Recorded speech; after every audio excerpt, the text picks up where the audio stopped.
Bam and Dannii, thank you so much for joining me on Misunderstood. It is such a pleasure and an honor to have you guys here. Thank you. So we are all in town. Well, I live here, but we are in town for the bare knuckle fighting championship. We were all there last night. What did you guys think of it? It was phenomenal because Wasn't it amazing? I don't like pads. I never liked it during skating. You know, even if there's the best skate park here in Boca and you have to wear pads, ain't going to it. So when I found out about bare knuckle boxing, I was like, I'm going. And we got front row seats. Yep. And they said, do you know you're in the splatter zone? I'm like, what does that mean? It means that you might get bloodshed. I'm like, let's go. And there was. It is the real deal. And I actually, you know, I've wanted to do this because I've realized that when I had to stop skating, I love getting beaten up. I love getting knocked out. It makes my adrenaline flow like I was landing a skate trick again. So I'm in an all-win situation. If I beat you up, yay. If you beat me up, double yay. You were in an all-win situation last night when you had two hot dates. So very true. That was Rachel That's and I's right. first date, holding on to each other while they beat each other. Yeah, So. we couldn't look at That was all. We fun. were like, oh my God, holding on to the little chickens. And Well, just so you know, they're loving every minute of it. They go home feeling like they were in a war, and if they love to fight, whether they win or lose, they're going home happy. Yeah. I love that you felt like I felt. Like I was like, I feel bad for them. I know. We were feeling But- bad for them, but they looked like they were very happy. What I found very interesting is you were like the most famous person in the room. And I thought that was actually really cool. I was shocked at your star power. I mean, not that I didn't know what it was, but people were obsessed. Every man in there had a crush on you, first of all. And then I was actually really touched to see these men who look like they've just gotten out of prison. They're so scary and tough, coming up to you and wanting to connect with you by sharing a story about how they know you, how they remember you, what you meant to them. Yeah. And, you know, at the end of the night, that one guy that came up to you and was like, hey, Bam, we almost lost you. I'm so happy you're here. Kind of almost brought me to tears. I was like, Yeah. wow. And how does that make you feel?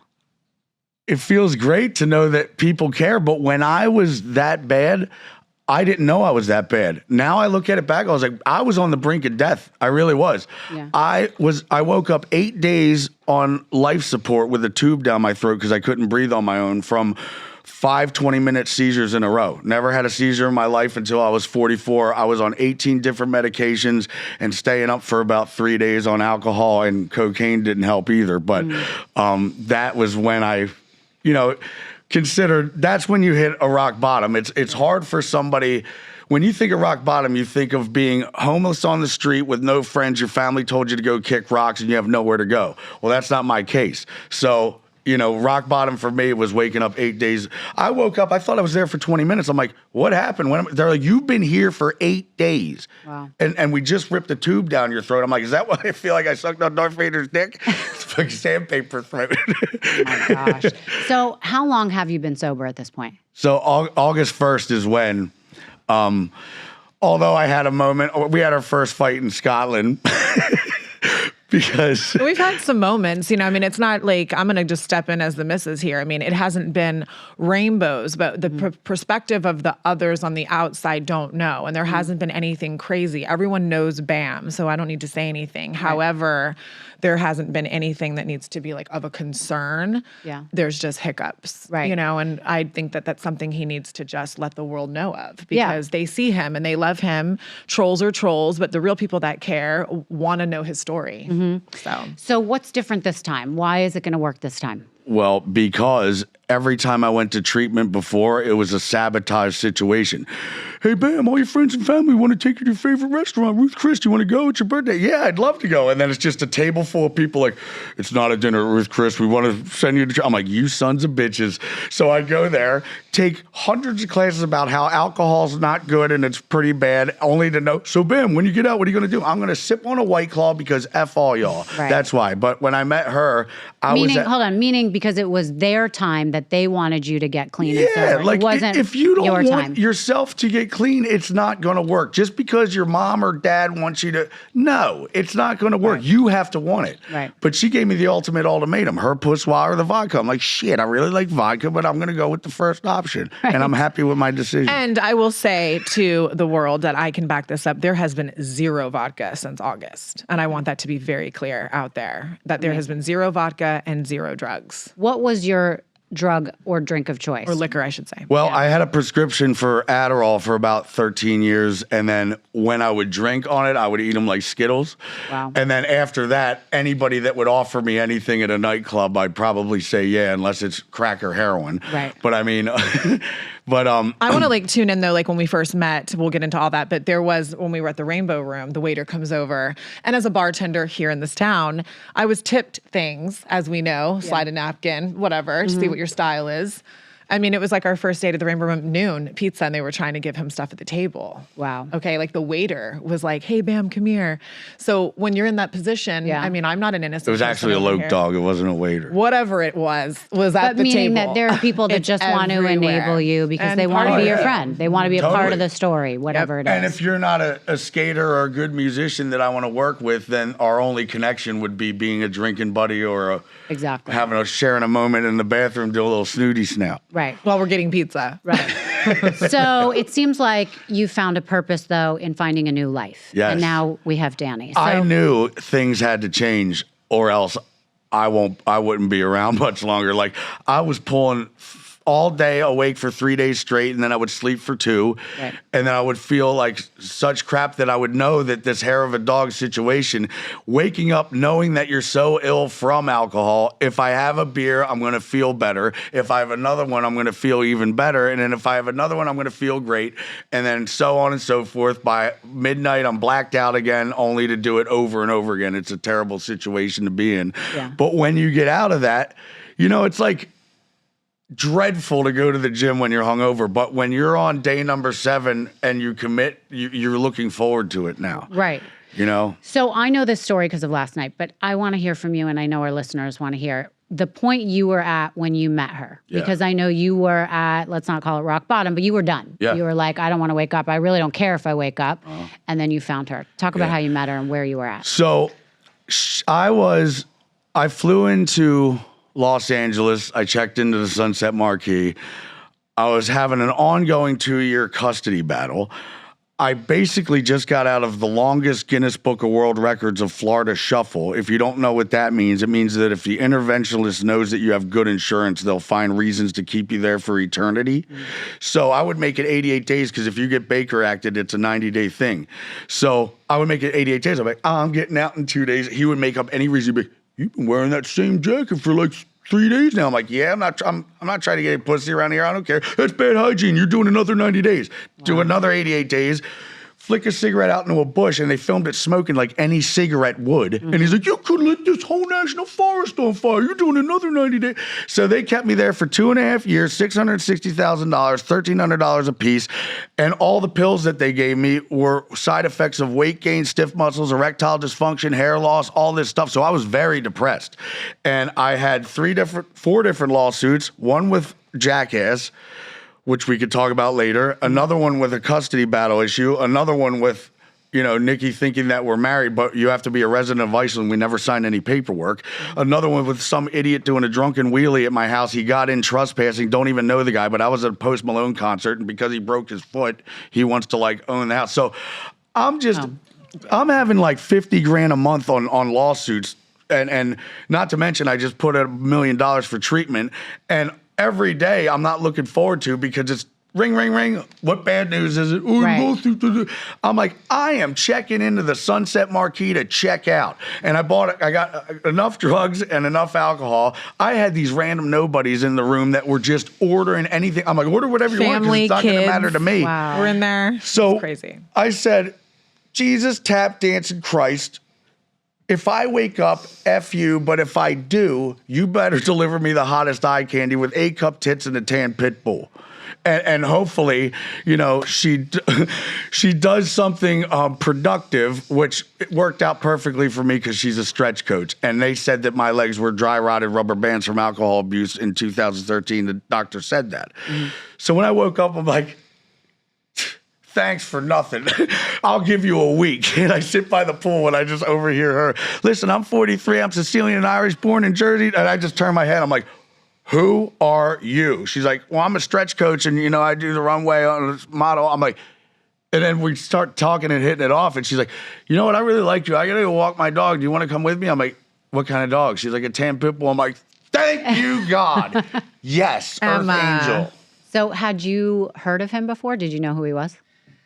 You know what? Thanks for asking that because no one really asks me that. And yes and like no. So just, I moved from here. I was here for 17 years and just decided to get out of town for a minute. I got booked in LA, booked to LA Fashion Week, drove to LA from here with the dogs, not expecting anything. And the strike hit. So, $4,000 a month in rent, car payment that and even the car I didn't think would make it back. But I just ended up meeting these girls we'll get into another time. Not my cup of tea. We're not cut from the same cloth. However, I was invited to the pool party. And my mom basically said, come to the pool party. Celebrities are going to be. She was like, celebrities are here. I was like, puke. I hate all these people. I should have never come here, even though it was my second time. I lived there when I was 19. Right. Going back in your 40s, I thought I made a big mistake. I was also kind of depressed. People don't understand that I was going through a lot. I signed a fake lease. I was living in my car for a couple of days. It was a lot, And then the strike hit. So I was going to go back to being a bartender at Sky Bar. But I'm like, I'm just going to go back to Miami and live my life. I have, clients. I'm a professional dog walker. I'm a stretch coach. I have a life here, Wow. So I was on I was calling my friend Buddha. I just got chills, by the way. I love that you're telling this story. Yeah. Yeah. Thank that's you. awesome. I haven't Okay, said go it ahead. much, but I don't even think I even got this deep with Bunny because we were having just so much fun about filet mignon and everything else. But so I was going through my own things. And when you leave Koreatown, your car, there's no parking. Okay. LA is a disaster. So my mom and Heather, I have to give her a shout out. She was going through a lot and couldn't go to the pool party.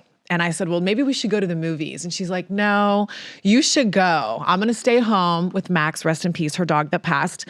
And my mom's like, you didn't go to LA to stay in bed, honey. Like, I don't know what's wrong with you. You never let girls bother you. What's wrong? And I'm like, okay. So I got dressed. I said the dogs, I would be back. Heather gave me our twinning LA hat that I wore and I went alone, which is not easy in LA at 43, to show up to celebrities are here. So I just went and the minute I went, they turned on me, and I guess we can talk about this. He had hooked up with one of them the day before. No, I took a shower with them. Whatever. Okay. So she had a crush and then the girl that brought me didn't bring me, she invited me, is kind of like this crazy ringleader. I don't want to, she'll know who she is when she hears this, but she's not a good person. And she's a cyberbullier. But anyway, I went and I showed up and sat alone. The girls turned on me immediately, how they are. And that's kind of how it went. I don't drink at all anymore, but that was a day I was like, fuck it. I'm going to have a couple rosés. I'm going to sit in LA, wonder why I came here. Right. And that was it, talking like this. And he literally slid over. And I don't remember knowing exactly who he was. And I, obviously have watched Jackass before, but we're the same age. And my mom made us get jobs. So I wasn't sitting, not sitting, so nobody get offense, but it wasn't our time. It was on the TV or not. Right. It's not ridiculous now where it's all over the TV. Over, yeah. So I just was like, okay, cool. And I'm like, he's kind of cute. And then they made up a bunch of rumors. Which I don't know what you're thinking because we saw a photo when we first met. I have no hair from the pills and I look like Jack Nicholson from The Shining. I look back at the photos, I'm like, he was pretty look like I've been up all night. I'm like, oh my God. So, but we just started connecting and you've met him, you've hung out. It's electric, it's fun. And I didn't have friends there besides Heather. So, and he was kind to you. And he was kind and we were just hanging out. So it just became, and I have a lot of guy friends. So it just became whatever. And I feel like he felt comfortable with me and we just hung out and the girls got real mad. Well, I'm wondering, obviously the girls knew who you were and probably wanted something from you. And that was probably the difference. Yes. And the fact that they invited her only for me to, when I met her, we were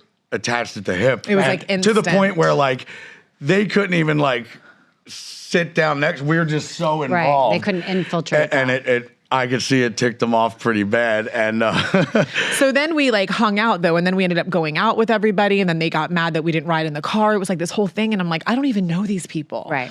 I'm 43. I can do what I want, you know? So to make you laugh, it turned into going home at 2 a.m. when they were like, oh, we heard you were smoking meth upstairs and you left crying. I'm like, I have 2 dogs. I had to go. We actually made out in my car before I left. Aww. So then I went home and the next day I had to work out at the gym, almost broke my foot, which I told you, dropped the weight. Long story longer, he called at 4 o'clock. I like your commitment though. You woke up at 5 a.m. and still powered out after getting home at 2 and not drinking for almost a year. But the next day he called, we went to the Rainbow Room, and we have not been apart since that day. And it's also a Amazing. cool situation on her end too, because she was in a very toxic relationship with the professional baseball player dude who she said, if I don't leave now, it's going to end very, very bad, like a Dateline episode. So when he saw us holding hands I wanna, on TMZ, he was driving to find her to either beat me up or beat her up or both of us. But Right. I want to just be clear, because I was in a 9-year relationship before. It wasn't him. It was just somebody I was with after very briefly, Right. who just was not a good. He unfortunately passed away. But long story short, I want to clear that up because some people know I was with somebody for 9 years, but this was someone after. But he was a bad guy, and he was hurting a lot of girls here. And that's part of why you left. That's a lot of reason why I left. Yeah. Yeah. Okay. So I love this story. So now you guys have been together for a year It'll be a year next week. and you just got married. Just got married. How did that happen? So we were filming a movie in New Mexico, right Rosanna outside of and Ricky. Albuquerque. Albuquerque. It was like a Mexico. fun little ghost hunter movie with some zombies and stuff. But Collecting souls. I had a 5-day trial of Nikki trying to say that we're married because she had a wedding dress on at an event in Iceland and I gave her a kiss. I'm like, that does not mean we're married. We never exchanged wedding rings. We never even gave vows, and we never signed anything because you have to be a resident of Iceland to make it for real, which I didn't know at the time. Okay. So wait, and for people that don't know who Nikki is, that was your ex? Yes. Okay. And is she the mother of your Phoenix. child? Okay. Phoenix, who I love so much. We could get into that later. Yeah. But 2 days into the trial, 6 hours a day, we're 3 hours into the second day, and the judge says, let's take a little break, only for everybody's phones to blow up on TMZ. He says, Bam gets married in New Mexico today. Her lawyer's flipping out saying, is this real? Is her really last name? Is it stamped and approved? I'm like, oh, it's stamped and approved. I want to show you guys what a real marriage is, but we planned this since October. Right. And Quietly we were trying, but his world, it's so hard. and then they pushed the court date back a week, so it happened to fall on the same day. Right. So the judge gets back and he's like, so you got married today? I'm like, yeah, that's happening now. The reception. I just came up here for 4 hours to, do this. And the judge actually said, I'm really sorry to take time away from your big day. I'm like, it's okay, Your Honor. It is what it is. But like, what are you going to do now? Like, if you think that we're married, this is a real marriage. It's stamped, it's signed, it's approved. And Right. it was something that we just, And we what a tried waste in of Puerto time. Rico, and it was Puerto Rico just wanted blood basically. And then we were trying to do it quietly to do something after with family. Okay. Because of the press and how it gets. Did you propose to her? or Yeah, was it I in did. I October? did it. The Duff, Random. the Duff. Was so Ed random. Duff is a pro skateboarder. He rides for Birdhouse, Tony Hawk's company, and his dad owns Duff Electric, which powers 10% of Philadelphia. So they have a lot of land around Bucks County, and I really like this property along the Delaware River, and we just happened to randomly pass it as we were make it out and listening to awesome. I was like, there it is. So I pull over at midnight and I just propose to her. I throw the 2 rings out into the land, which we still haven't found yet. What?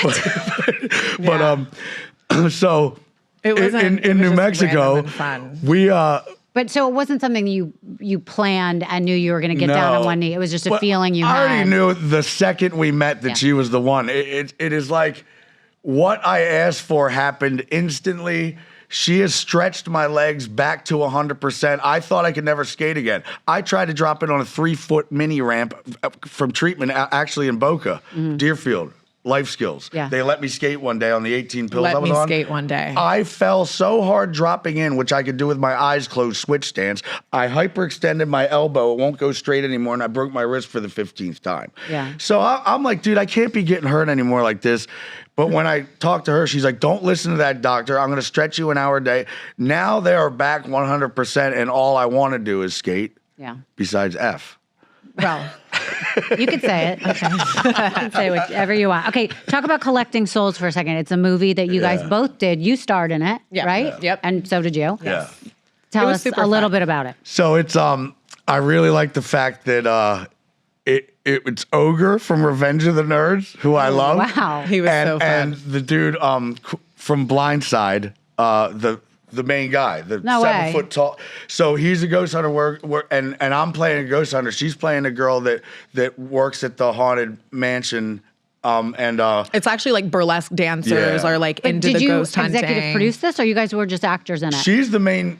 star in it, and I'm in it as well. But it's an independent film Yeah. that just came up with a very good friend of ours, Jim Burleson, Yeah. who owns the New Mexico Horror Con.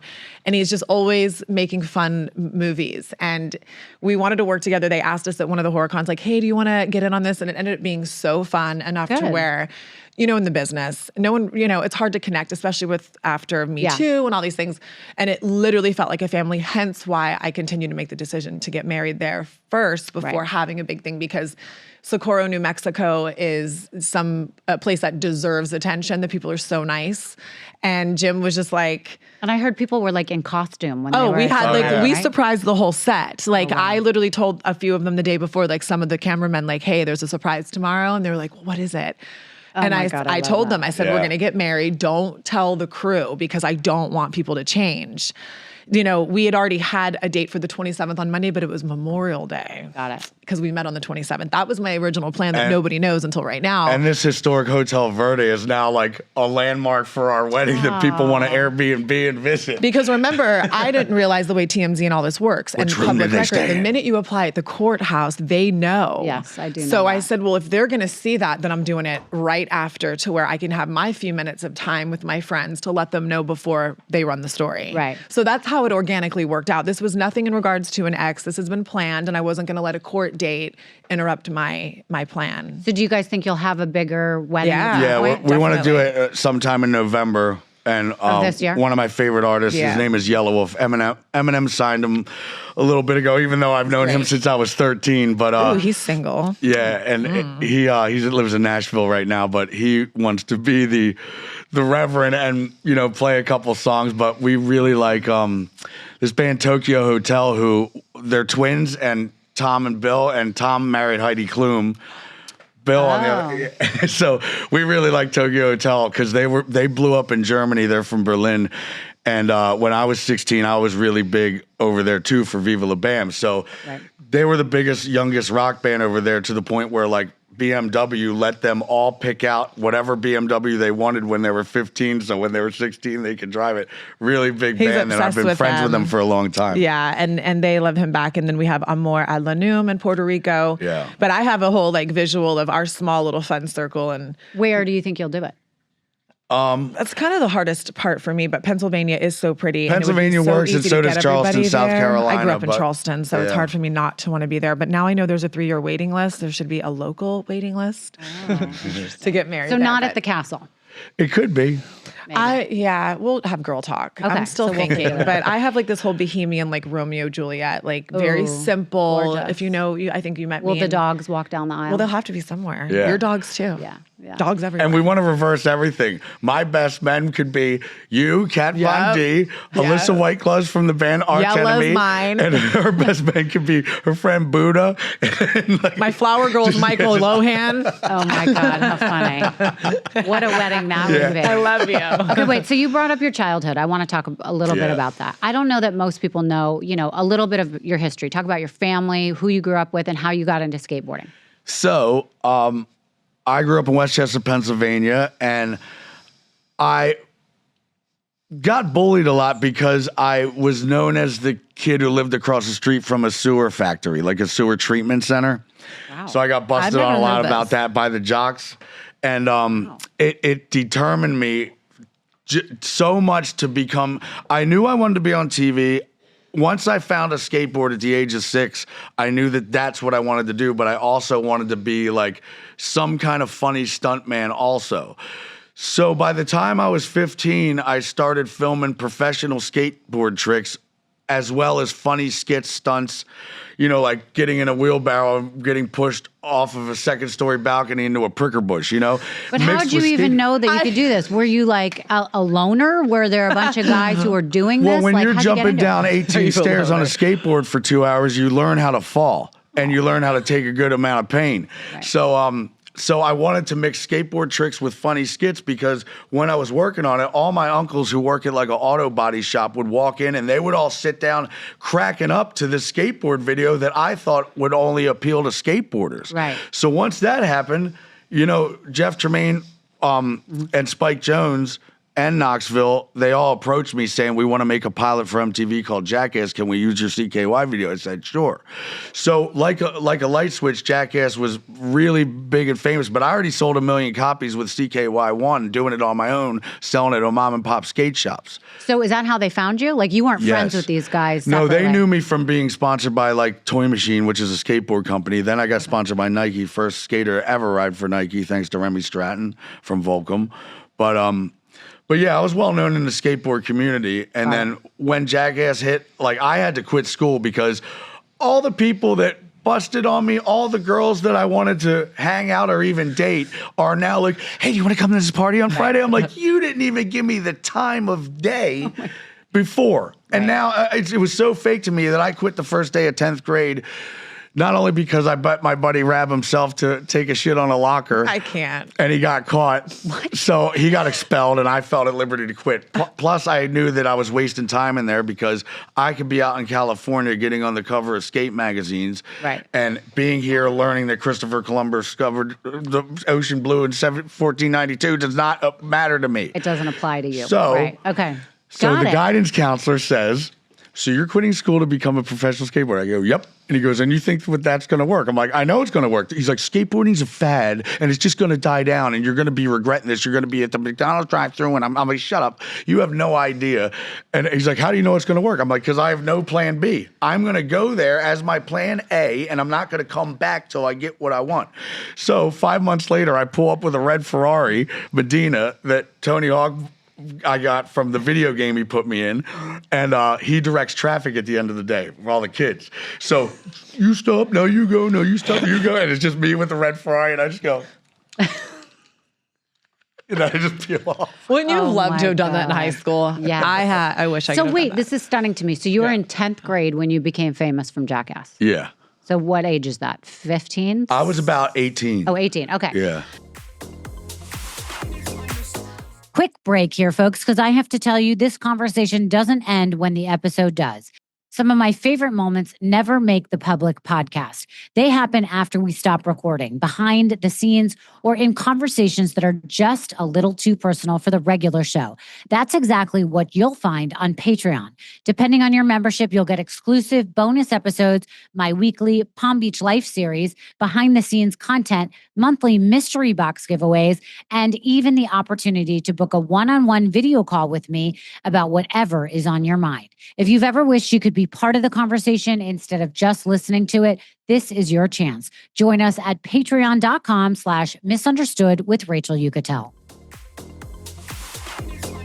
All right, so that's pretty amazing. So was there a pilot that was filmed at the beginning? So they used a pilot with CKY1, which is what I filmed with Ryan Dunn, Brandon DiCamillo, Ray Kian, and Chris Rabb. And then I used my brother's band called CKY, who I got signed to Island Def Jam. Okay. Well, they did because of the video that sold a lot of copies. Got it. So because of that, they used my clips, and then the other 50% was new things that we filmed. So the whole first season, which is 1 hour episodes of 8 episodes, is all CKY1. I didn't have to film anything yet. Oh, wow. Second Okay. season is when I actually started filming. I know a lot of people don't know that. Yeah. So talk about your relationship with these guys, Johnny, Steve-O, Wee Man, whatever. What did you think of them when you first met them?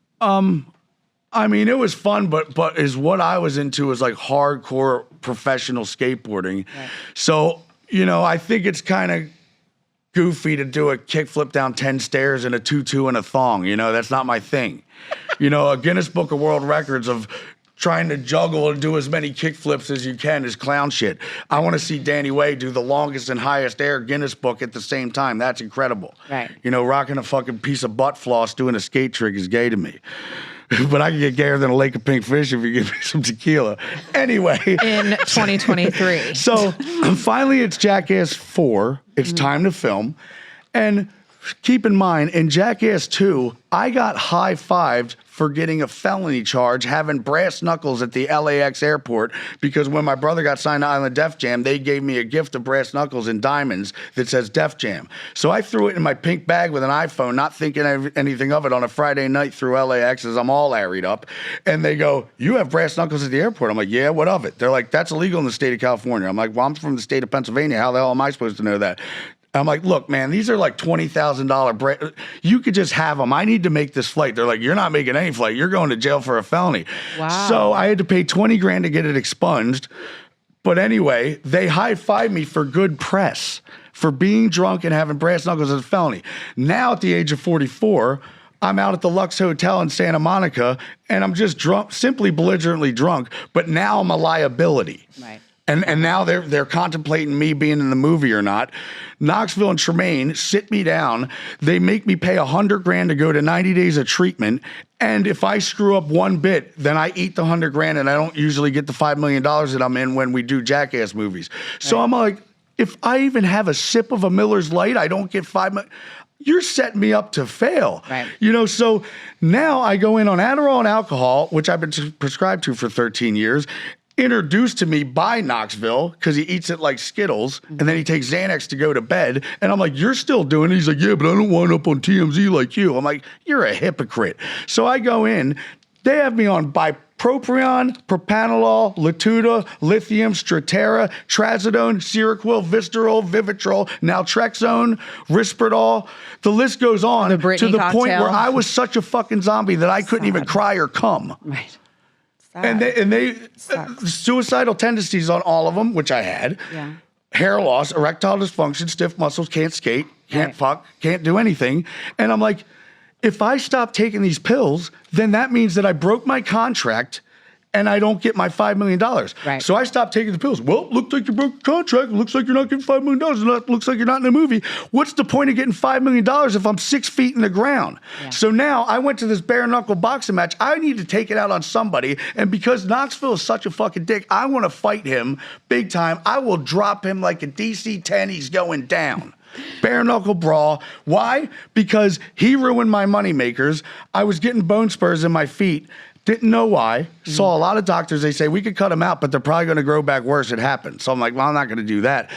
I'm looking at a rerun 5 years later of Viva La Bam, and he revs a motorcycle. Ryan done at 5 a.m. in my house.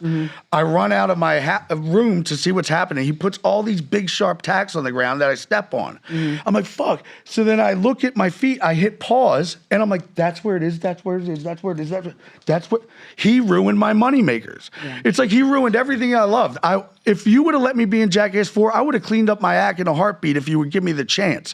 But they have me pay $9,000 a month on Heather Hayes being my doctor, $800 a session twice a week on neurofeedback and therapy, another $800, and then all this medication, and a dude following me around. They're all staying at the Roosevelt partying after filming. Right. I'm at a different hotel 3 blocks away with some dude making sure I don't drink.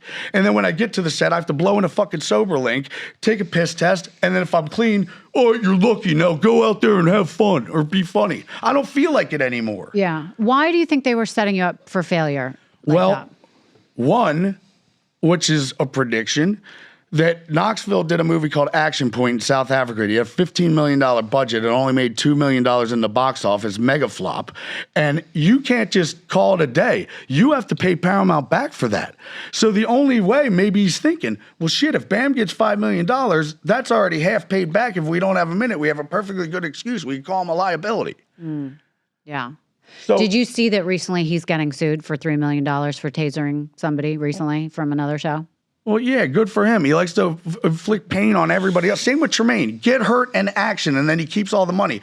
Poopy's the new guy. He was willing to sign anything just to be in the movie. So this movie made $150 million in the box office. He got $30,000. You can't even buy a used Hyundai with a donut tire with that. Meanwhile, Tremaine, I found out he buys a brand new mansion on a lake in South Carolina with a $300,000 speedboat times 2 because he brought his brother one right next to it with a second boat. I'm like, all you do is say, we all had to sign a contract that say anybody could get hurt on set. It doesn't matter if it's lunchtime, there might be a macaroni and cheese bomb blowing up on you, or if you go to the porta potty, there might be a blue bomb that blows up, but everybody could get messed with except Tremaine because he's the biggest pussy of a director who can't, fuck him. He's such a hypocrite. He's too much of a wuss to get in the ring with me. But Knoxville, if you double dog dared him to do anything on Jackass, he has to do it because he's handsome and brave and uncoordinated. Well, I triple dog dare you, Knoxville, to hop in a fucking ring with me. 1, 2, 3, let's go. Oh my God, I love this. I don't even bare have to knuckles. practice. I don't have to train. Now You're we're just bare done. knuckles fans. Yeah. Have a we love you, stretcher bare ready knuckles. and have a fucking ambulance. Gosh, We I had love a good this. time with the fight. Okay, well, we will definitely be ringside. Oh, for we that. will be ringside. We will 100%. Maybe you even be. ring girls that Yes. day. Oh my you know, God. just Can you girl it imagine? up. Okay. Yeah. Wait a minute. So you ended your career with Jackass, but there was a lawsuit. Yeah, Yeah. I was forced to sue him because, and what else Tremaine does is that he steals your ideas, whether he likes to think he doesn't or not. Here's a perfect example. Jackass 4. I go, how about we have a treadmill, like one for a horse that is huge and goes fast as hell, and we all jump on it one by one and get slammed into a garage door. He's like, yeah, and then we all have marching band equipment on, and you'll have a fucking flute and he'll have a tuba. I'm like, all right, cool. So then we jump on one by one, get slammed. 3 months later, somebody goes, who came up with the marching band idea? I did. No, I did. I came up with the treadmill and getting slammed one by one. All you came up with what the fuck we're wearing. Right.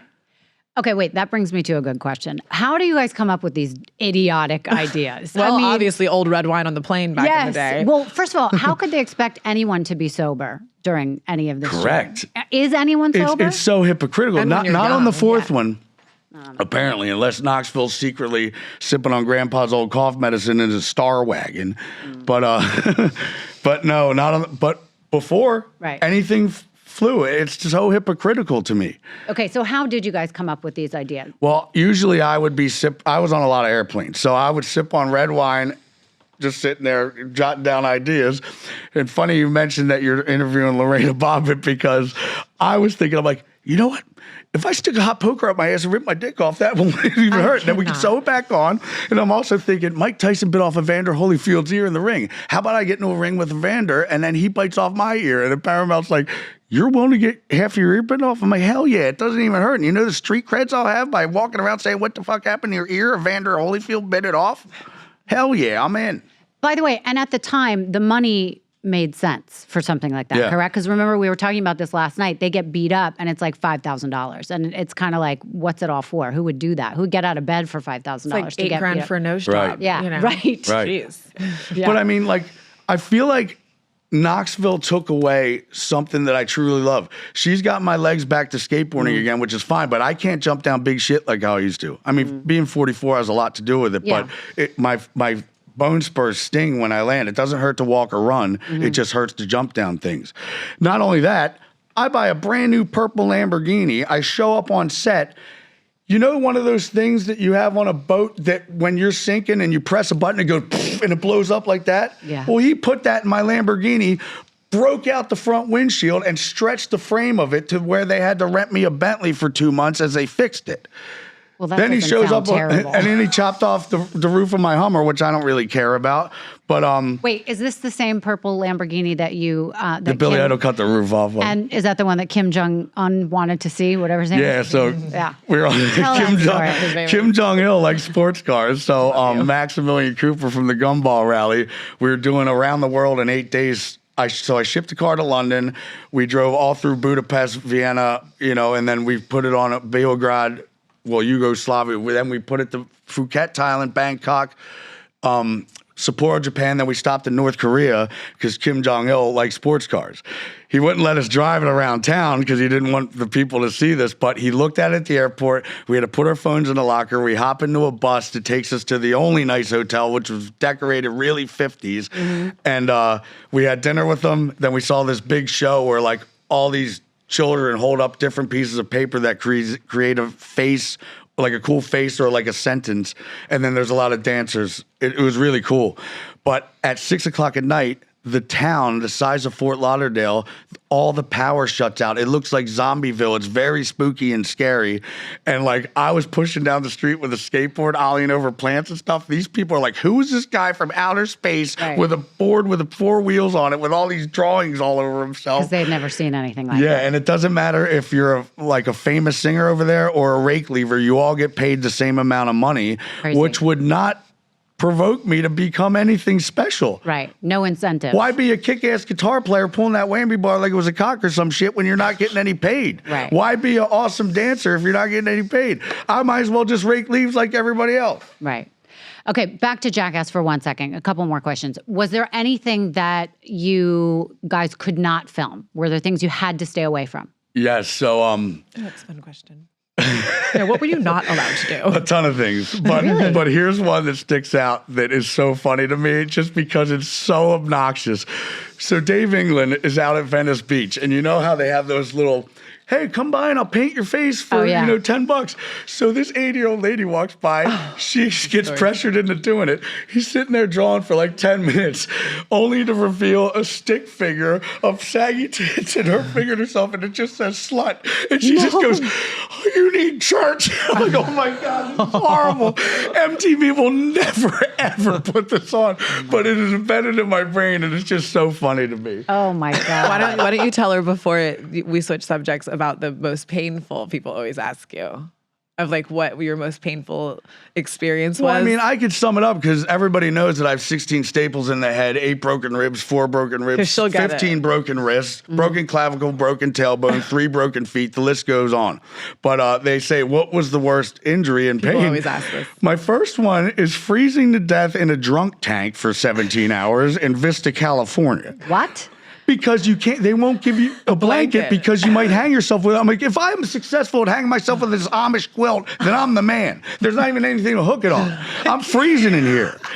But they don't care. They want to see you freeze and suffer. Picture freezing.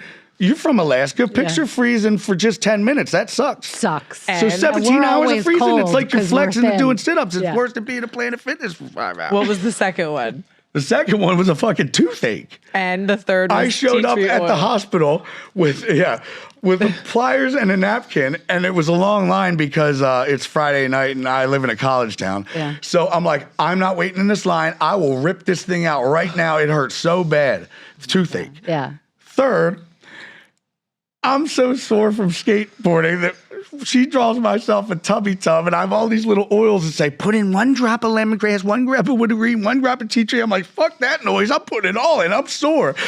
Only to find myself out in the hot summer Pennsylvania 100-degree heat, shivering to death with 8 blankets on. It was a Jackass stunt. It should have been filmed. I'm like, you're not supposed to put the whole bottles in there. Oh, like, you know, like the little couple drops. Uh-huh. Yeah. Oh, wow. Okay. And what was the craziest thing that you went through in Jackass that you did film? Hands down, it was, they sabotaged me. So it was a ruse for Tremaine to be sitting in the back of a 18-wheeler that they cut a big giant hole in that is about 15 feet deep. And so I'm supposed to go sneak up behind him, put splash water in his face, and punch him with a boxing glove. We call it the Rocky. So boom, and I knock you out. So I fall into the pit as I'm sneaking up on him, and I lay there and I see all these fake snakes, and I'm like, very funny. I'm like, whoa, hold up, this can't be the bit. There's got to be more to it because there has to be a better ending than this. Yeah. David Weathers is there, the snake charmer, who has 100 snakes that he pours on me to the point where they know the worst thing you could tell a director of Jackass to do is tell him what you're terrified of. I'll film anything. I'm not scared of anything. But if you bring a snake around me, then we're going to have a problem. That just meant put snakes on Bam. So I am crying. For real. For real. You should watch I was in panic mode. Like, I needed a red hot panic switch. He was trying to get out. I actually felt bad when I watched the clip. Did you guys have like a secret name or like a word? Like a code word? Yeah, code word. Well, I guess Knoxville is Oklahoma, but mine's usually Ooga Booga that I didn't invent yet. But Ooga Booga, get me out of here. Thank God Ryan Dunn finally had enough and pulled me out. Thank God. But I didn't have enough arm strength because the pole was here and I had to like reach up.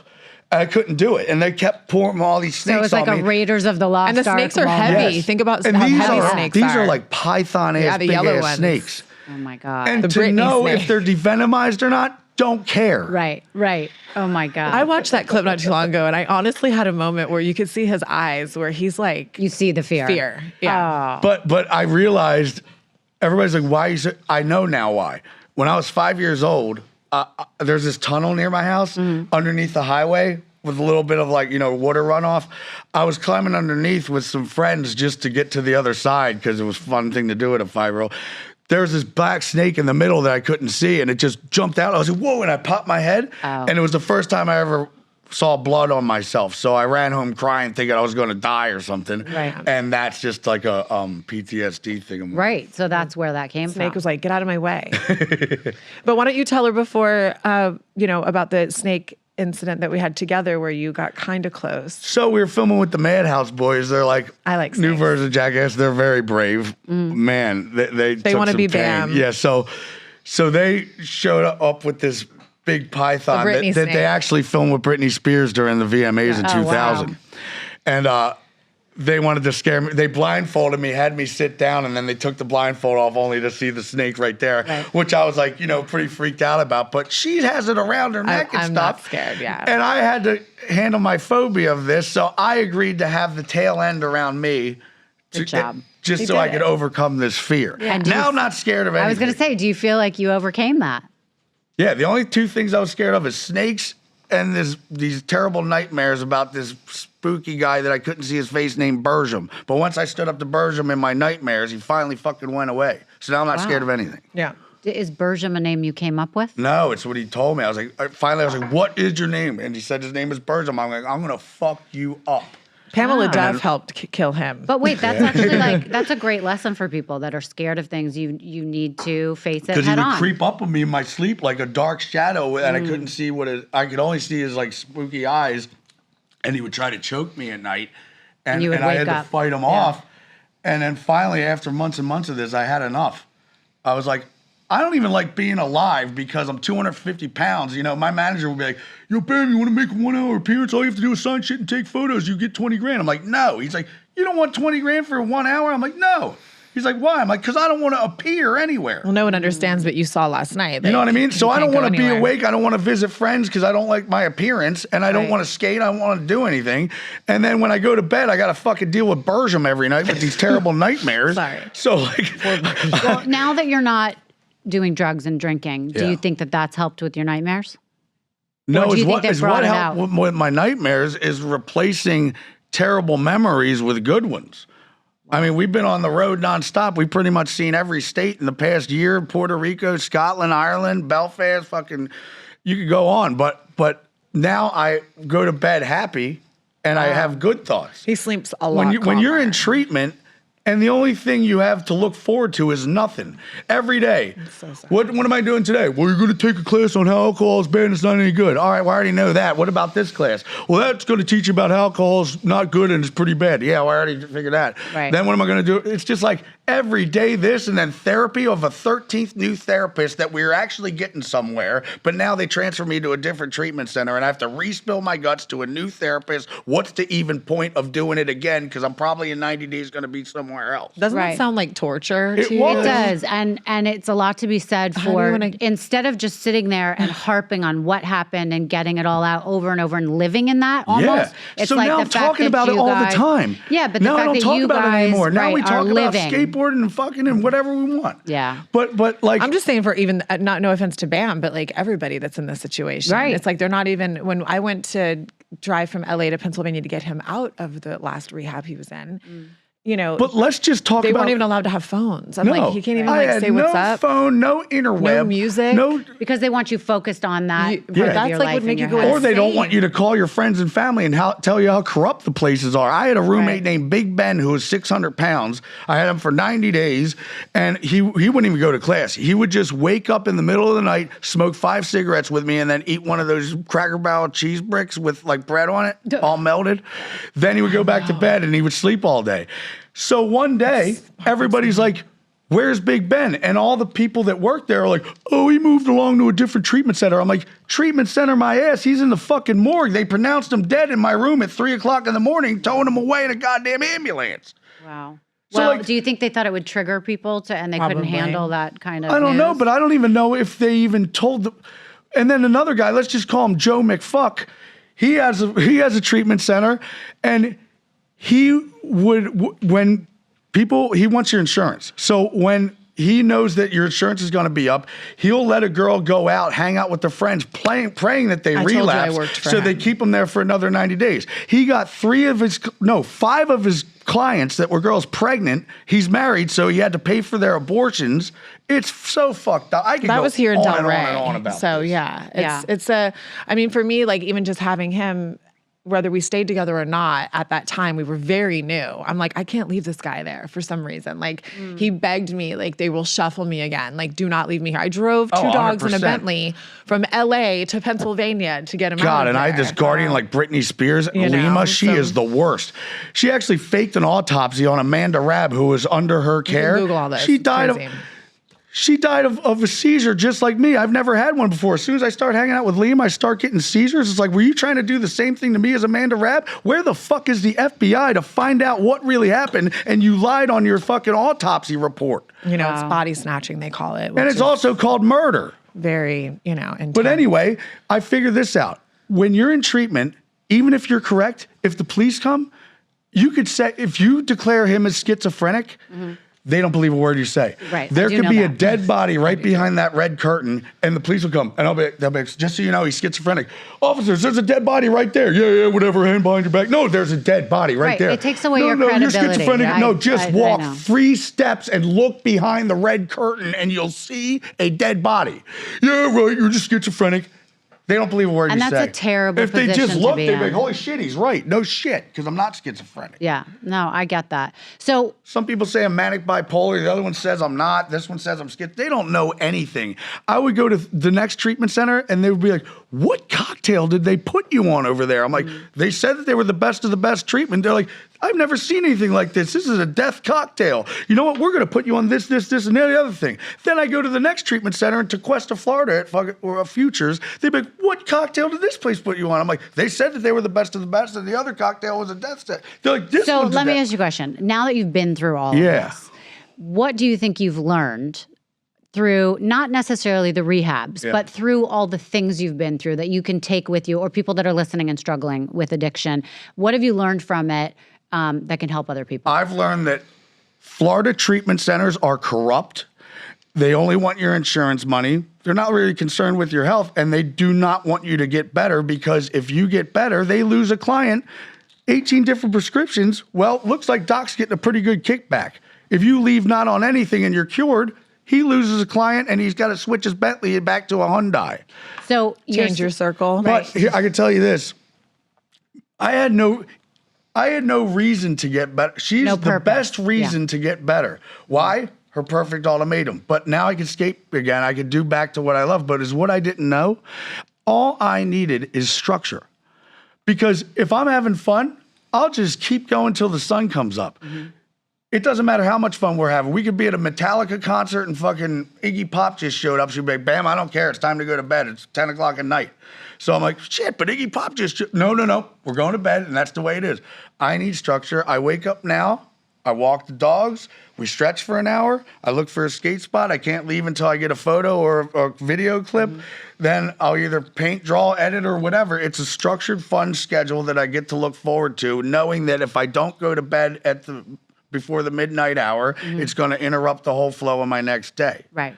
And how happy are you now that you found the structure and the love and the life that you're living? Do you think that this is going to prevent you from relapsing again? Absolutely, because now I don't want to. Yeah.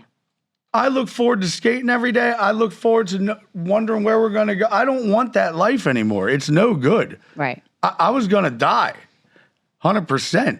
So do you think that something like Jackass could ever be in your life again, or No, that would is trigger done. you? You can't give me $40 million to say yes to that. Tremaine has ruined the legacy. It was supposed to, Jackass 4 was supposed to be a tribute to Ryan Dunn, and we were supposed to get the band back together to make something awesome. Now he has all these new hee-haw heads in it, and it just sucks. Like, all these fat guys and butt floss and fucking There was a kicking lot each of other balls in the in the nuts. last I'm one. 44, man. I grow up. Okay, I'll make you laugh before. So the funny thing is after the Sunset Marquee, when we left Koreatown, we went to the Ziggy Hotel. Love you, Ziggy. One of my favorite places. They love the dogs. They took us in and they love Bam. So he went out that day and he's like, I'm going to go buy you a purse. I'm like, listen, I save pit bulls. I don't do purses like that. I mean, I have a couple, but don't go buy me anything weird. So he leaves for like an hour, comes back. The minute he leaves, Jackass 4 comes on. Now, remember, I didn't realize he wasn't in it because I wasn't really caught up. Yeah. So I may have given it about 10 minutes and there were just nothing but balls everywhere. I'm Right. like, that's a lot of balls. So going I on. got to say this. The fact that they did it without me, fuck them all. But the only one that thank you to for is Steve-O, because he's the only one that stuck up for me. and Pontius, and Danger Aaron and Dave, they were like, but they still did it without me. And, every time I hang out with Steve-O, it's just a Murph speech about how I need to go to meetings, and that's your way. I don't need to hear about it. And if you tell me that cigarettes are bad, I need tobacco. Tobacco was invented because a Nicole Boyd was born, and so was a Tremaine. It stresses me out. It helps me. Yeah. So don't tell me what I need and what I can't do. And then when I went on his tour, he didn't want to pay me of what I earned. He wanted to put it in a Phoenix the Wolf trust fund, and he gets it when he's 18. I'm like, you're not at liberty to making these decisions. I did my work for you. Now give me the money. Well, we don't want you to spend it on drugs. It doesn't matter. You owe me the... It seems very strange, like they want to put you in a conservatorship or something and feel like you don't have the credibility to run your life and make the decisions. And they were in the same position prior. Small. They're not any better. It would make me feel so small on tour. We printed these Steve-O and Bam decks, and I think I snapped a photo saying like new Steve-O Bam decks. He's like, what are you doing, dude? This is supposed to be a secret. We're on tour and we're supposed to make these limited edition. I'm like, all right, I'm sorry. I thought I would help to promote, making me. And then he's got these fucking yes men around him so bad. Like, it's time to wake up. So, guys, I'm the most awesome ever. Oh, yeah, Steve-O, you are. So we're going to do a Steve-O hot sauce. We have to taste test 5 different hot sauces. Wow, that one's pretty good. What do you think, Scott? Oh, yeah, that one is pretty good. What do you think? Oh, yeah, what about this one? Not so much. Yeah, not so much. Oh, dude, this one's the one. Oh, yeah, this one is the one. No, actually, I thought the one that sucks is the one. Yeah, my taste buds are off. The one that sucks is the one. I'm like, you're all just yes men. Right. Got it. You tell him whatever he wants to hear. So what's your relationship like then with the gang? It sounds like you mostly talk to Steve-O if you do talk to anyone? I just don't want to talk to any of them. You don't? Because it's just one big bad memory. Got it. Maybe you and Steve-O just need to rescue a pig together and see what happens. Yeah, I know, but like you don't understand. There's people on the Olympics that are wrecking themselves trying the hardest tricks in skateboarding. And Steve-O's selling more boards than Yuto Horigome, Jamie Foy, and Chris Joslin combined. Right. When it came down to push to shove, if he entered a Tampa Pro let's just call it the Tampa Amateur, he would get dead last every single time. Okay, that's a good point because you're not at liberty to sell pro decks. The Olympics Let the other people earn the money. Is this the second time they've had skateboarding? It started in how long has it been in the Olympics? This is the second. It's just actually starting now. Oh, okay. People are qualifying for the Olympics when it gets started, but even the X Games, all that stuff. Okay. And people, do they know who these guys are that are going? Or like Steve-O's clocking bank on skateboards. You have to be a pro to sell that shit. You can't just start a half Knoxville, half Steve-O skateboarding. No. Right. Unless you're going to kickflip down at least 10 stairs. But it is interesting that it is in the Olympics. People don't even know the names sometimes of the guys that are performing or, in the Olympics because they know Steve-O or they know, Jackass. And that is very interesting. Do you think those guys are good that are in the Olympics? Like, are you going to be watching? They are incredible. They are so good. They are so good that like most of the tricks that you see would take anybody 2 hours or more to even land. And once they landed it once, they would probably never try it again because it's so hard. Right. But they have it on such lockdown and they're so consistent. It's honestly, as a pro skater, to me, it's mind-boggling. I'm dragging you with me. You're coming. Wait, and like, how does it work? Is it an individual sport or is it a team against a country? Like, how does that work? That's why I love skateboarding, because I had a choice to be the pitcher of a baseball team. I was very good at it. Or a pro skater. I didn't like wearing this gay uniform with these stirrups and cleats. Obviously. No. I'm not wearing this outfit. I look gayer than a leather piñata. No. So skateboarding, I can rock whatever I want. I can make my grip tape look whatever I want. I can look as cool as I want. And if I get last place, then that's my own ass. I didn't leave a team down. Picture being the goalie of a hockey team and your only job is to stop the puck and you let it go through a gap this big, you lost the game for us. Right. I don't need that kind of pressure. Were you good at any other sports? Baseball. He plays golf. No one knows. I'm really good at golf. Really? Very good. What's your handicap? So is Yellow Wolf. I'll be par or 1 under par every time. He's pretty good. Okay. All right. I like that. He shocks people. I know. The Happy Wait, one Gilmore. more question about the Olympics. Is it almost like gymnastics where there are certain things they have to do? Can they create? Do they all do the same things? How does that work? 3 different sections. So they have the street course, which is like stairs and handrails, which is which I don't want to do these days. Right. My feet can't take that. Then they have transitions of bowls, which is a whole nother thing. Then they have the mega ramp where you launch 50 feet into a bank with a huge ass 20-foot vert wall. Okay. That you air up and do McTwists. Are there now they other- got these little kids doing 900s. Tony Hawk was the first to do one, and it was the most incredible thing I've ever seen live. Wow.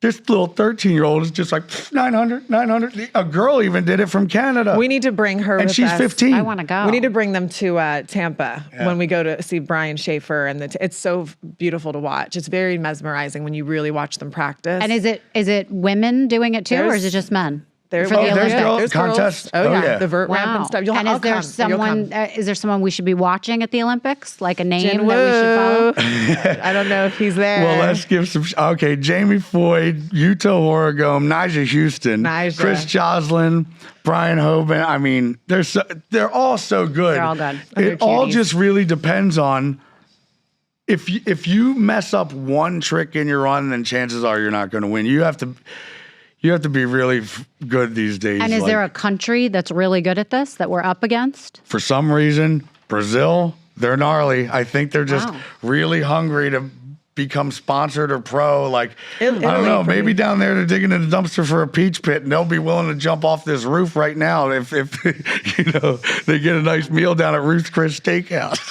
Well, I got a text message that said Bare Knuckles is down for y'all's fight. So Well, let's see if Knoxville's brave enough. just got a little birdie Amazing. tell I me. thought he was handsome, brave, and From Dave uncoordinated. Now I just Feldman? think Dave he's Feldman said uncoordinated. bring it. He's All not right, even little brave. shout out there to Dave Feldman. Did he say we could ring girl or? Yeah, we're gonna work on that one too. Let's Tell him to go film Bad Grandpa again. This time he doesn't have to do 4 hours of makeup a morning. He just already looks that way. So it doesn't matter to you that, like, on Howie Mandel, he was very kind when we're talking about Johnny Don't care. Knoxville. You don't care. All right. So I don't let's even. make that fight happen. There we go. He needs to get his Below ass now. kicked, and that's the end. Okay. Let's see if he's brave. Why don't you just think so. tack his feet and call it even? I will fuck him up like Sandman. I don't like to talk about this. All right, let's move on to a different topic for a second. How is your relationship with your family now? Your ex-wife, your son. Can you fill us in a little bit about that? It's just one big giant custody battle to where, like, I feel like there's nothing that you could do when a woman is scorned and Babylon's burning and it's going to burn your house down. If I showed up and I said, hey, I have $1 million that I just want to give you, she'd be like, oh, really? I'd be like, yeah, because I just hit the lotto for $5 million and I wanted to give you one. Oh, so you won 5 and you only gave me 1? Like, there is no winning in anything. And, like, she gets joy on bringing me pain. All I want to do is see my son. That's it. And I asked a month ago, I said, Stuart, it's a guy that I have to ask who I have to pay $800 to visit Phoenix for an hour to spy on me. But I said on the 23rd, a month ago, that's a date that I could come to California and visit. 3 weeks goes by. Did she get back to you? No, she didn't get back to me yet. How hard is it? She doesn't even have a job. How hard is it to get back to you to say yes or no? She just wants to cause a problem. She gets joy. I feel like if I'm the genie of the lamp, Nikki, for I grant you one wish, any wish you want. Just so you know, most people wish for a happy life or a big mansion or a sports car. So what's your wish? My wish is Bam for be living in Skid Row in a tent with no friends to overdose or whatever. It's just, there's nothing I could do to be cordial. Right. One We've day at spent a so time. much money in court. I'm up to $200,000 on a matter we could have figured out together alone with no legal fees. Right. When's a better FaceTime for Phoenix? High noon on Wednesday, or is Tuesday better? Wow. So how We're often? still working on it, Bam. Send me another 40 grand and we'll figure it out. What is there to figure out? Wednesday at high noon, or is Monday better? Well, I know a lot of people do understand. And by the way, I do understand too. I went through a very long process of custody, divorce, arguing with my ex. I don't really talk about it often, but my ex accused me of things, and because I went to rehab for PTSD, not for any substance, and told the court that I was suicidal, which I wasn't. And they, without even checking, took my daughter away. Yeah. And I had to see her through Child Protective Services well, for that- 4 months. And yeah. it was terrible because I didn't have a voice. It's going to make me cry. And not only that, it wasn't true. And all I wanted was to see her. And it was terrible. It ended up getting dropped. I got her. I now live in Florida with her. he lives in New York. So it all works out. But when someone has that anger towards you. And the control. Yeah, and has the ability to control it because you have gone through a hard time, but they use it against you. And so I do understand that. It's like she wants me to pay for his life and her life, but not be in their life. Right. I'm like, well, how's that work? Like, I was giving you $5,000 a month for child support out of the kindness of my own heart when you put me away in treatment with Lima. And then when we went to court, she wanted more. So the judge is like, hold up, you've been giving her $5,000 a month out of the kindness. There's no judge telling you to do this. I'm like, no, I'm just doing it. They're like, and you provided her a car? Yeah. And you're not even married? No. They're like, $4,000 a month, Nikki, go get a job. I'm like, I told you I was being more than fair. Yeah. So now. 400. Yeah, $430 or something. And I was giving her $5,000. I'm like, you should be very happy with this. But she wanted more. Right. And she thinks I have some kind of money tree because when David Glasshole, her lawyer, is like, oh, you're up to $200,000. Well, Nikki, how you plan on paying for this? This could have been all for Phoenix. And we're blowing all my hard-earned Jackass money on this legal nonsense. And now we're going to court for 4 days on how we're not married. We're not married, Nikki. Right. There's no way around it. Just because you have a wedding dress on and I give you a kiss does not mean that we're married. Has she said anything about your new marriage? I don't know. Well, I just want to make clear, we only too, communicate through family to the wizard, and she world barely does that. that, he was also with somebody prior to me. So this isn't like, she's been sitting at home waiting for him to come home. He was with somebody else. He was single. So when we met, this wasn't like he just left the house and then is with me. Because there's some things online that I don't really appreciate because I was, we were both very single. But when it comes down to the future over here, my voice is I'm super supportive. I stay out of it. She's never been kind to me. It's all about Phoenix. I come from a divorced family. I have his back 100% of what Phoenix deserves. It's just as a mom, hustle. Right. I don't understand the non-hustle. Well, I think the point is, and from an outsider's perspective, there's going to be a lot of animosity between the two of you because of which I what really you went hope we through. work it out because we need to be cordial for the sake of Phoenix. And once she sees how good you're doing, Yeah. how good It'll the two take of you time. are doing, how there's some stability, Yeah. I can only assume and hope that she will then be, even if she doesn't want to do it, will be encouraged by the people around her to say, wait a Hopefully. minute, this child needs his father. Right. And I think that will eventually become And like visible to when her. she got Lima to put me away in Florida, I had a 15-minute phone call per day. I would spend it calling her off the hook, and she would never answer. And if she did, it's like, oh, I was cooking Phoenix a sandwich, or oh, I was sitting by the pool. Well, why can't you have your phone by the pool? Well, it wasn't on Ringer. Well, then put it on Ringer. You know that I have a 6 o'clock window of 15 minutes to talk. She abandoned me in there, basically left me for dead. She actually came in once on Easter to visit me because when I hyperextended my elbow or whatever, she came in. But I took Phoenix out on an Easter egg hunt, snapped a photo, and then on her phone. So I was like, oh, let me send me that. I love this. My number is programmed in as dickhead on her phone. So I'm like, Judge, if she comes in saying that she wanted to get married, why would she want to marry a person named Dickhead on her phone? right. All right. it's all about Phoenix. Right, it is all about And, Phoenix. And And it gets I made easier, him and it first try will. on purpose in Barcelona, Spain at Bam Winkle's Margera. house because I was ready for that. I wanted a kid. I want to teach him how to skateboard or baseball or whatever it is he wants to desire. Right. But she took him away from me. And like, I'll never hear the end of when he was 3, I was mad and punched a little mirror and walked off. Never hear the end of it. Well, you can't go back Time will into tell. the past. And all you can do is know, and we've talked about your purpose going forward. Obviously, your son means more to you than anything else. And so obviously that will be one of the reasons why you stay clean and sober, which is great, and your wife. Let's talk about some of the other things that are really important to you. I know dogs are really important to you. Just talk about some of your art, your passions. Well, Sherwood Forest. so she saves animals, mainly dogs. But we have this rule at Planet Fitness that we can't have a phone. So I'm sitting there doing sit-ups. I look over. She texts. I'm like, I thought there was a no phone room. She's like, hold on, I'm saving a goat right now. I'm like, what? So I grab the phone. I'm like, you're really saving a goat from North Dakota? All right. And the Petaluma Ducks. Yeah. Yeah. So that's the important to Petaluma, you. what's his name? You're friends with him now. Which one? The duck guy. Oh, who the got Petaluma arrested. County, Zoe Rooster, Wayne. Oh yeah, Wayne. we're he freeing got the locked ducks. up for trying to save ducks. And Yeah, he was the trust coolest guy family. in jail. Yeah. Oh my God. When I met Bam, just his passions, he's a big cat guy, and I love all animals, but I introduced him to the pit bull issue we have and everything going on with that. And I'm a big horse person, so being out in Pennsylvania, it's been fun and the farmland, and just opening up, I don't like the celebrity word, but opening up everyone's eyes to what is going on out there with our animals. We've let them down. So it's really gnarly. He's pretty involved. When they take a dog out for a walk, let's say it's been in a cage for a week, which sometimes that's the case.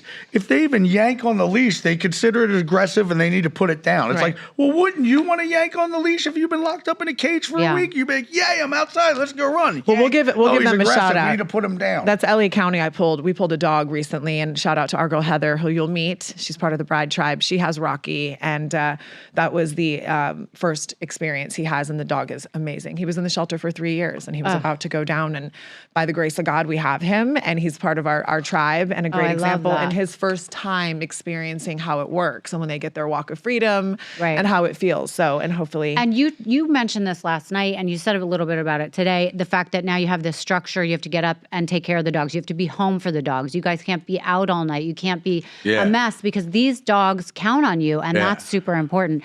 And what you're also talking about with these pit bulls that you guys have and love, they're like the most misunderstood animal. I have 2 of them. And don't you kind of feel like you get that? Like people misunderstanding you. And so I feel like... And we're on misunderstood. Yes, and you're on misunderstood. And no, so I do want to talk about being misunderstood for a second, because you do have so many fans. I witnessed this last night firsthand, even just for a couple hours. It was awesome. It's just, I can't even put into words what that was like.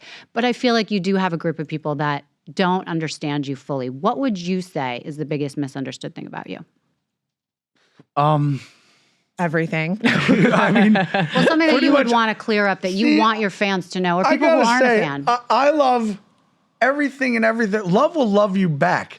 But I'm a troublemaker and I'm an instigator, and I admit it.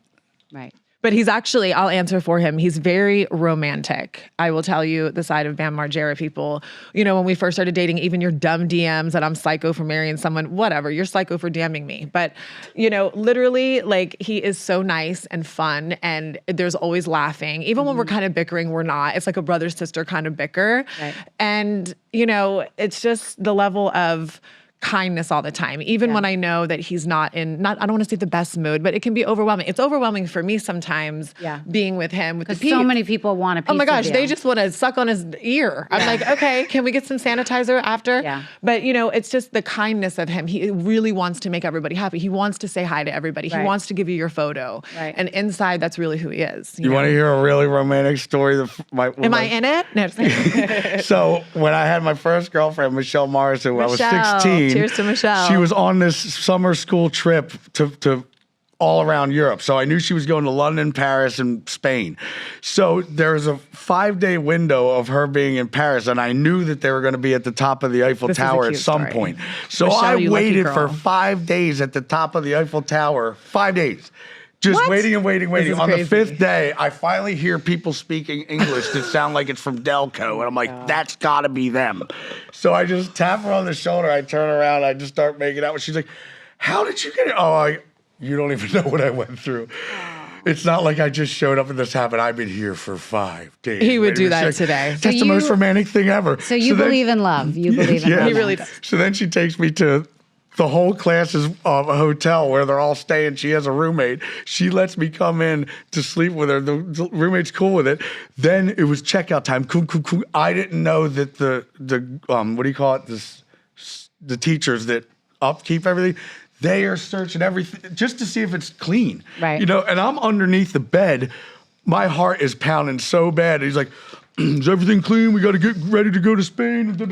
And his foot is like at my nose. I'm like, I'm going to be, oh my God, what's going to happen? He's like, oh, there's a sock right down here. The sock is like right there. He basically touched me. He's like, all right, pack all your stuff and go. Yes.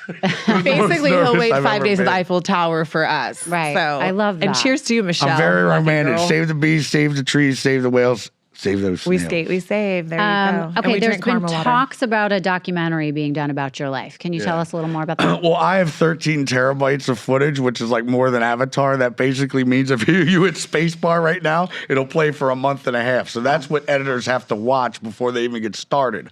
Wow. I've been working on this for 5 years. I went mental. Picture trying to put this much of footage into a 2-hour movie and make it make sense. It's a lot. Yeah. It's a lot. I went metal. I had to put it down. But Joe DeVito, who did a lot of MTV stuff for me, He loves him. wants talk to Lionsgate. They want to. Who is very crack Joe at this. DeVito Yeah. excited. And I, Joe DeVito, I haven't met in person yet, but he just had a new baby, and cheers to him. He's a big lover of Bam and has been in Bam's life for over 20 years and thanked me for not writing or him having to write the obituary on this documentary. So everyone is very excited that there is a happy ending because he was going to do it no matter what. And when we had a long talk, he said, I was really scared it wasn't going to end this way. well. So it's exciting to finally get to meet him, and he's just excited to really wrap it up. And Lionsgate's very excited to have Bam. And a shout out to our manager, Michael Quinn, Michael for Silverstone Quinn. Entertainment. Thank you so much for paying off my $2,000 of bingo debts down at the casino. I just want to Appreciate it. thank him for Michael Lohan, you, and this Karma water that we live off of all the time. Yes, because I just want to our say it's favorite great. Pop, shake, peel, the vitamins It's go actually straight pop, down. push, shake, and then sip.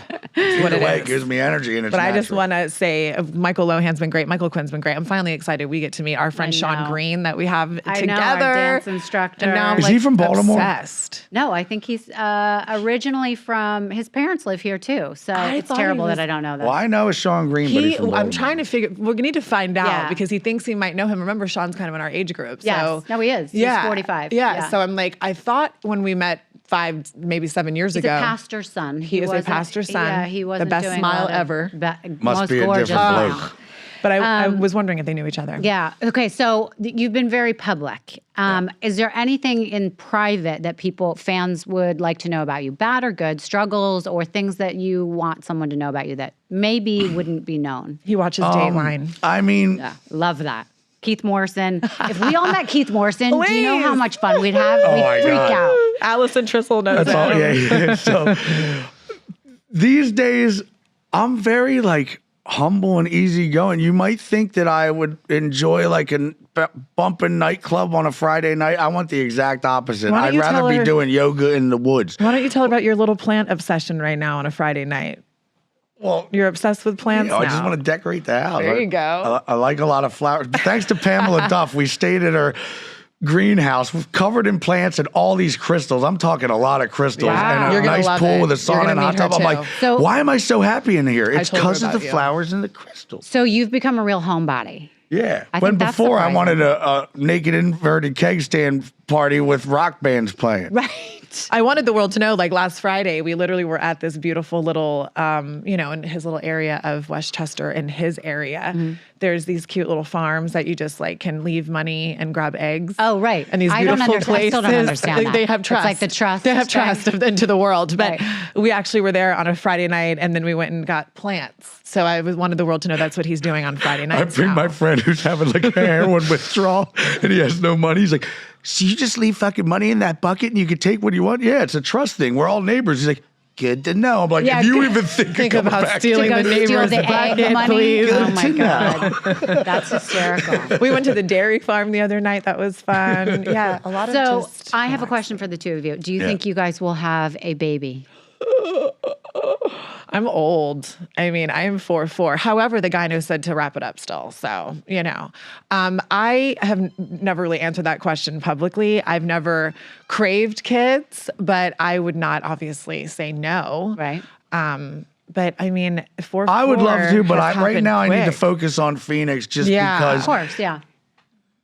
Yeah. Just we're- because he's sick. I mean, you see how cute he He's is. so Plus, he's cute. born on Christmas. He's so cute. You know what it is? and It's he's the man. He's For me, He's your if it man. ever happened, it He's- would. But, I'm yes. getting older. It's never been something on my list. And you know what? I'm so grateful that I don't, there's one already that I look forward to meeting when it's time, and I love the fact that when it's time, on my end over here, I'm ready to play nice. I was never playing mean, Right. and I know that there's been a lot of there's turmoil. no time for meanness. But it's all about Phoenix. and we need he's to be right. I mean, cordial I'm from ready. house. I love it. Right. I was a nanny. I'm not scared. I I'll love play that. damn Transformers. Okay, but you all guys day. are not against it. Like, would you ever adopt if you got older? and couldn't- I've thought about that too. I mean, I'm a big animal person, but I'm someone, we work with this girl, Leah, and she's a very great friend of ours, Josie Moran. They're best friends. Zen Haling, who we work with, that's our circle. You'll meet everybody. She's the foster kid mama. She's got her, Oh, yeah? I'll connect you guys, and it's, I think it's 1,000,001 kids. She's focusing on some foster babies, and adults. So we donate a lot of our stuff. That's something he hasn't really brought up this conversation, but women, there's girls shelters and then the boys. So we're donating our clothes and we're involved just trying to be a positive influence. It's not hard to get close to them, but you want to take time. You don't want them to think that you're doing this for the celebrity. But I'm really, I lived in a women's shelter when I was 7 years old for a few weeks with my mom. So I relate a lot more to things than the world has given me. Yeah. Kind of any I credit also for. think that timing is everything, and we still want to do a lot of things. But I'm so open to things that, if I had all the money in the world, that castle would be packed with horses, 50 goats, some pigs. Right. Maybe I'm you'll down start for a pigs. sanctuary. I'm very open. My mom always had a full house. We always had, put some chickens and raccoons Chickens over are there. kind of dirty, but I could deal. Just any kind of living animal. But my Don't mom, care. you'll get to meet her. We grew up kind of saving things. Yeah. So my mom, we always had a big house. If a friend had a parent problem, they could stay with us. So I'm cool with things like that. And I come from a very mixed family. I have Jewish stepbrothers. I have an Indian nephew. I'm Sicilian Irish. My sister has a different dad. I come from a very colorful family. Yeah. Grew up in Charleston, South Carolina from Jersey. So I'm the Sicilian Irish, redneck. So with class from Charleston somehow, but everybody, I'm open to stuff like that.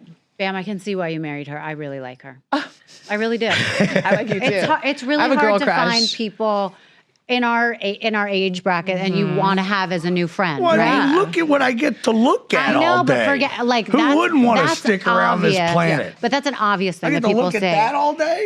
But inside, she's amazing. I really like her. I love you too. We're girl crushing all day. I'm obsessed. Okay, what are your hopes and plans for the future then? What do you see? What are you working on? Well, right now we're working on a Castle Bam documentary with the Derns and just talking about all the stuff that's gone down. I remember, you'll pass places in Chester County, the Brandywine battlefield happened over here. Harriet Tubman was here with the Underground Railroad, historical landmark. You want a historical landmark? It's Castle Bam. I've had Iggy Pop play there for my wedding. Tony Hawk was there doing a McTwist. I got Billy Idol cutting off the roof of my Lamborghini. Slayer played the opening day I was there. The list goes on. And the skateboarders. Prince's soundboard from Purple Rain. There's some great memories there. Bands like Clutch and Danko Jones. This place should be, I wish somebody would buy it and turn it into a Bam museum. That's what it deserves, to where the skaters can always skate. Bam doesn't have to live there forever because people just don't know how to not come over uninvited at times. We've been traveling so much. We spent 9 days total in the past 10 months of us being together. Oh, wow. Just because we've been all over the place. We spent most of the time in Texas at Black Rifle Coffee just because it's really cold in the winter in Pennsylvania. Right. But we're there. Our manager Karma lives in Water, San Antonio, Black Rifle Coffee, goats, a horse, Bam's skateboards. I have visions for this place because it's so, not that I don't think it's comfortable at all. I do love it. But when you walk in, it's the more we're growing, I can just see the way his skateboards are on the wall and stuff. It's just, right. would be hard to let go of, And are you going to do any merch that people can? Yeah, well, I have this thing. It's Karma it's merch. called a heartogram. If you see that, it's like a heart and a star together. It was invented by Ville Valo from a band called Him from Finland that I've directed all their music videos. Fell in love with the band the moment I met them. But it's such a cool symbol that you can't patent a heart and a star. It's like trying to patent the plus sign. We need it to do math. So everybody makes all this cool heartogram jewelry, T-shirts, art, whatever, grip tape. But I want to start a Heart of Bam website where people can buy and sell heartogram shit. Or just show how many tattoos they have of the heartogram. I've seen a lot of body parts with the heartogram. Oh my God, I do these Comic-Con signings and every other person has a heartogram tattoo somewhere. Boobs out, butts out, You're going on tour soon, right? Yeah, well, we're trying with this water. We would like to we've enjoyed going on the road. I love it. Stopping at skate parks. If there's 3 people there, there'll be 30 there in a heartbeat, sometimes 300. But, I like to skate. She likes to stretch. We like to save dogs. We like to visit friends. any direction we go, Got it. there's going to be a And friend you're to making visit, friends. I something mean, to I'll do. say it now. I mean, we met this girl, Geneva. They call her the drama mama on Instagram. Follow her. A professional, Roller derby, Yeah. basically. Hangs with the boys. But, like you know, does backflips on vert ramps. you know, but like, Snark. you know, very young breast cancer survivor, you know, heavily involved with the community and building a skate park. The skate parks are not in great areas a lot of the time. Yeah, and in Roswell, New Mexico, Roswell, she coughed up she's- $500,000 to build a got really cool skate park so that I would she's like to in the help design, process. like FDR, which is a legendary spot. Something in we didn't bring up. Philadelphia. You know, he's very good at design, this guy. I mean, if he could get in on the parks and stuff and help out and Right. get in with, because they need it. And no offense, because I love some pickleball, but how many tennis courts do we need? Because there, Right. you know, we have a lot or basketball courts. So it's like, we need to kind of slide skateboarding because it's safe. It needs to be in a safer area. Like Sure. some of these places, I'm like, I don't want to be here for long. I need that pit bull, and we're leaving. Right, right. So do you think you would ever train kids? Do you think you'd ever do some sort of camp for kids? Yeah, I've thought about that. You know, That could be awesome. it's really That'd be fun so teaching kids to skate, and you know, believe it or not, because I've been on Jackass and done a lot of fucked up shit in my life. I don't know. Phoenix is the sweetest kid ever, and I want to keep it that way. You know, Yeah. he's just such a nice. he's playing the violin. So maybe Yeah. we'll keep him on the violin and not Yeah. the skateboard. Oh, got it. And can I just mention? Yeah. I am in love with the Miami traffic. I am. Because we're like sitting in Philly. traffic. She's like, God damn it, I'm so frustrated. I just want to get to a hotel and put your balls in my mouth. I'm like, yes, I love Miami traffic. Hotel right there. Let's go. And cut. Well, you don't need a hotel for that. No, we don't. There's that. You can drive. Why don't you love Miami traffic? I'll tell you why. Oh my God. We could do this all day. We can end it there. We could but, do it all wait a day. minute. Anything else that you want to share with your fans? Anything people should know? How to follow you? How to find out more about you? I don't want to be followed. I like my privacy. Got it. Okay. Well, you wouldn't know that from your Instagram. Yeah. Yeah, you have been so you have 2 different Instagrams, I think, now. that I've Yeah, seen. I don't even run either one of them. Oh, okay, got it. And I don't blame Thank myself God. because back in the day, I get all larried up at 3 a.m. and type some shit that I Right. regretted, only to wake up to delete it again. And then I get drunk again at 3 a.m. and type the same Got shit. Roseanne It was Barr in pretty much trouble. the So definition part of your insanity. sobriety probably is as keeping things private, even though you're a very public figure. I Yeah. try to. Okay. You try to. All right. Well, we wish you. Hang on. Go ahead. What? I'll edit this. Go ahead. Say something. Well, wait. If you want, do you want to say this on a mic? Okay. So Okay. don't. We're not going to edit this. Okay, good. Michael, for people listening, Michael Lohan is about to take the He's mic. my Is flower this on? girl. I've been stalking them. It's not on. Can I? Here, you can have my Yeah, mic. it's okay. I just wanted to say one thing. I watched the interview, and I know Bam for a while now. What you see with him is what you get. That's the man that he truly is. He's got a great heart. He is so genius in the things he does, so creative. People don't understand him, and that's why I think it's so important he's on the show, because he truly is misunderstood. He's a great person, great dad, great husband, from what I've known so far. And I'm just really, it bothers me because I saw what happened to my daughter, and we went through so much. Guys, you have to understand something. This guy's completely turned his life around. I've been in the drug treatment industry for 16 years, and I see the pros and cons, and I see people that are real and the people that are faking it. This guy is for real. I'm telling you, he's going to be with us for a long time, doing the right thing, and really encouraging people to do the right thing themselves. So that's what I wanted to say. Now we're crying. Yeah. And the one thing I wanted to say about that is from Thank what you. I've heard you say, people have counted you out. You know, they've used the excuse that you've had trouble in the past. And so they kind of take away your credibility, like what happened with Jackass and stuff, Yeah. and making you do what they think you need to do to get better. And I think that's unfair. So Yeah. I think you should be given a chance. And I think that it's obvious. I mean, I've known you 24 hours. I couldn't believe how smart you are. Funny. You know, he knows the genuine. capital of every country. I do know that. That's insane. And that was one of our first days. I was Right. going to say because he's been to him over Right. and over. I feel like that, you know, I was just in such a bad place that everybody just beat me down so bad with just treatment and $1,300 a night and $800 sessions and just boom, boom, boom. You're not in Jackass. Well, I am Phoenix the Wolf. I've risen from the ashes, and now I'm back to fuck you up. Well, the best part is also sometimes we know we have to go through all this stuff and now look at all of the beauty. I mean, you realize who your friends really are and you connect with people. Like Michael Quinn was trying to connect with him for a long time. And I had met Michael back in like just through Instagram, but just, through the LA Fashion Weeks and all that stuff. But it's like, it really does happen when you start taking the trash out and you start doing people laundry. I had to break up with a lot of people here. My heart was broken leaving here, but so much good has come out. And that's what I keep telling him. It'll get Michael better. knows I was ready to hop in my spaceship and leave Earth. But I know. Right. perfectly good reason to stick around. And Michael, that was so sweet what he just said. Yeah. Thank you. I mean it. That is beautiful. I'm I totally mean it. so excited to be here. So now we need to peel, pop, push, and You peel, pop, and push. you peel, Vitamins pop, go right down. shake. Karma water. Hopefully it'll be on the side of Also, like to give a shout out to Yeah. Black Rifle Coffee and Curiosity Donuts from Doylestown. They don't even pay me; they're just fucking delicious. Okay, good shout out for them. All right, so we're going to end this here, but Bam, Dannii, I wish you guys the best of luck. I'm so happy that we've become friends. Me too. I cannot wait for us to do Yeah. more things, have Me you too. down in Florida more Yes, often. I I'm miss coming to it. watch you skate. Oh, you're Right. coming over. I'm coming to have you stretch me. We're hanging out. Yeah, we're gonna go to save- Tampa. Yeah, we're going to save You some need to see how animals. effective her Well, stretching no, is. no, no. Wait till Yeah. you see her house is like a wellness. No, we're coming over. Pickle- But we are going to save some pit bulls. We're going to Yeah. get into that some other time, probably you and I, and Yep. like we're going to Save talk hers. about that big Absolutely. time. Yeah. All right, guys, love you. Love Good you more. luck Me too. with Love you. you guys.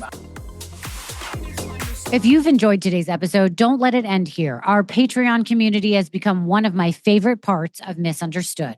It's where I can become more personal, answer your questions, share what's really happening behind the scenes, and continue conversations that simply don't fit into the public podcast.